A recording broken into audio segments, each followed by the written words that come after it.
Phaltan education society फलटणच्या वतीने संस्थेच्या 75व्या वर्धापन दिनाचे आणि मुधोजी दिनाचे औचित्य साधून भव्य सत्कार समारंभ व वर्धापन दिन सोहळ्याचे कार्यक्रम मंगळवार 25 ऑगस्ट 2026 रोजी सकाळी 10 वाजता शिंगणापूर रोडवरील अनंत मंगल कार्यालय फलटण येथे संपन्न झाला।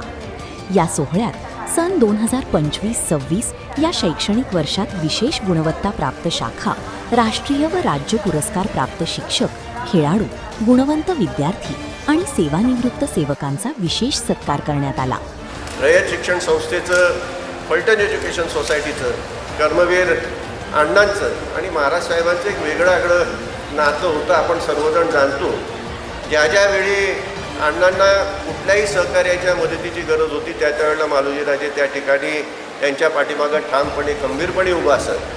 क्षेत्रात कमर्शियलायझेशन जे झालेलं आहे त्याच्याबरोबर आपण टिकू शकणार का साहेब, हा खरंच विश्वासघात आपल्याला विचार करायची वेळ आहे।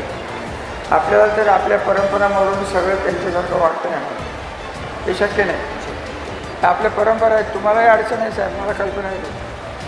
शिक्षण संस्थेचं आणि फलटण एज्युकेशन सोसायटीचं अतिशय जवळचे संबंध आहे। त्याचं कारणच असं की मालोजीराजे आणि कर्मवीर भाऊराव पाटील अण्णा यांचे अतिशय जवळचे संबंध होते।